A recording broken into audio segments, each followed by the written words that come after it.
So this is perhaps one of the more critically acclaimed and well-known steeplechase records. And also I think the first released on their catalog, coming from Jackie McClean, very well recorded, boppish set. McClean is rooted in the blues in this, but of course, as always, never predictable with his playing. Really one of the better albums you can find for under $12, especially if you're here in the States, right? A lot of the steeplechase stuff was re-released on Inner City, and it's not that expensive. So highly recommend, seek this out. Moon Germs by Joe Farrel. Moon Germs is sort of a known entity in jazz, right? And for this reason, it's pretty hard to find these days in the wild. I think when this turns up in record stores, people buy it. But despite that fact, it's still pretty cheap.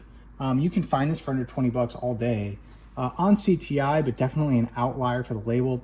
Everything is just more free range, intricate, angular, not exactly the easygoing vibes of CTI, but perhaps more aspirational and rewarding as a result. Anyway, great overall set. Bass folk song is one of my favorites, and you should definitely pick this up. Double Bass, a collab with the Great Dane, Niels Henning, Orsted, Pederson, and Sam Jones, one of my favorites. This is sort of an unusual, interesting album. Two of the best bassists of all time playing at the same time. And yes, they do a version of Giant Steps with two bassists playing lead. Of course, it doesn't hurt that you have Billy Higgins on the drums either. Just a great set. This is on Steeplechase. But for those of us in the States, this was also released on Inner City. So highly recommend. Check this out.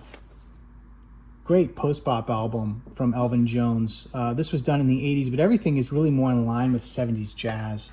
Later in Jones' career after Coltrane, he really surrounded himself with these great small groups, always interesting choices and players, and his work really reflects that, right? Everything is distinct. Every album has its own character, its own voice, its own brand, and that can't be said sometimes in jazz, right? Like, I love these Sonny Stitt albums, but I can't tell these apart in my head. Everything kind of bleeds together with Sonny Stitt. But that's not the case for a guy like Elvin, right? Beyond being a legendary drummer, it's why I really appreciate his work, and I always pick up his albums when I see them. Elvin Jones is on the mountain. This is another great example of that, right? It's sort of like jazz with prog influences, very unique. I play this all the time. And at the same time, it's just not that expensive. As a matter of fact, you can go on the PM Records website and order a sealed dead stock copy of this from 1975, which I presume is just coming from Gene Perlow, the bassist on this album and owner of PM Records. So a rare opportunity to get a great album and support the artist that's on the album, right? Rather than Sony Music Entertainment. Either way, check this out. I love this album so much.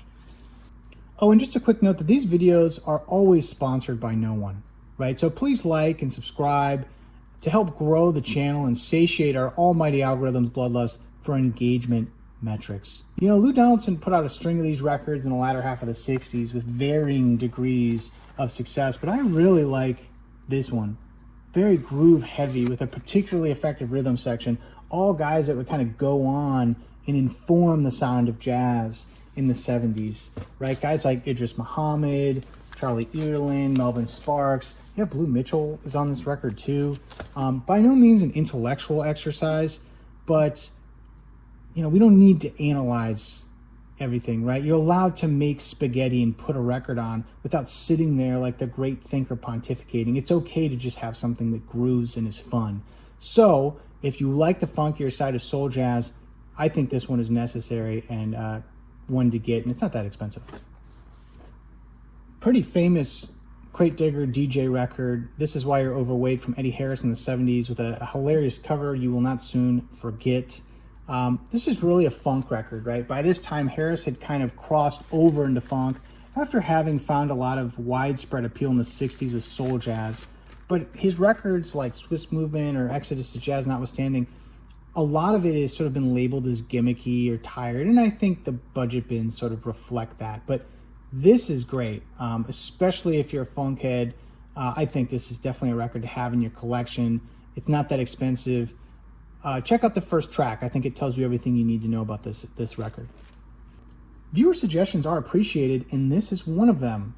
Water from an Ancient Well by Abdullah Ibrahim. Critically acclaimed, garnering perfect scores on AllMusic and the Penguin Jazz Guide. This album is one of the greatest Cape Jazz records that I had not heard of until I featured another record by him, aka Dollar Brand. It's really not that expensive. I picked this up for $15, and it's just incredible work. Even if you've never heard this, you might recognize some of the songs because it's so famous.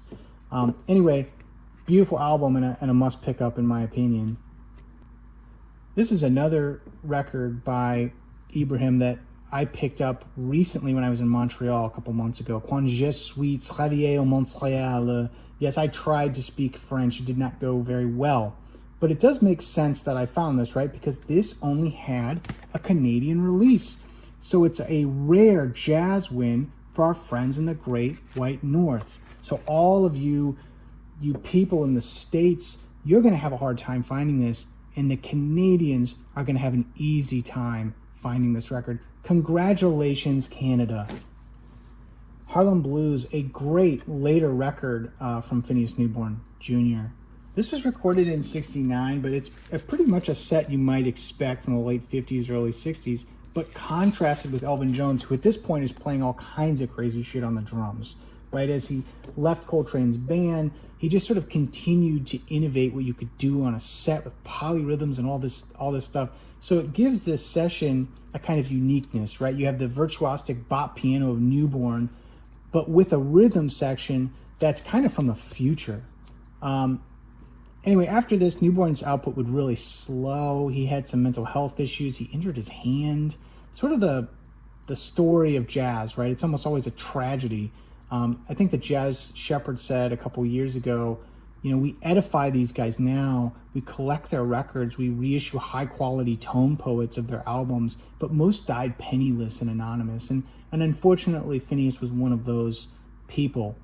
But anyway, that sort of ended that on a sad note, didn't I? I don't really have another way to turn it around. So let's just go to the next record, okay?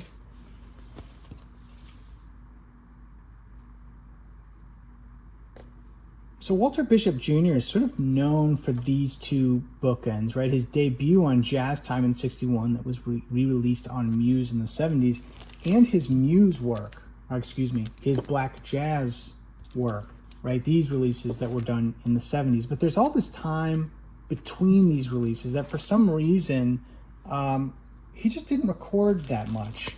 I think he taught at some university, and it wasn't until the '70s that he kind of came back and put out a lot of albums.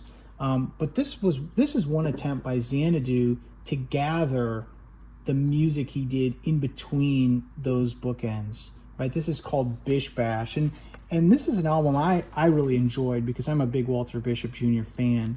But what I would say about this is that you might not, because the fidelity is unfortunately quite poor, right? Especially for you hi-fi heads. It was just poorly mic'd sets.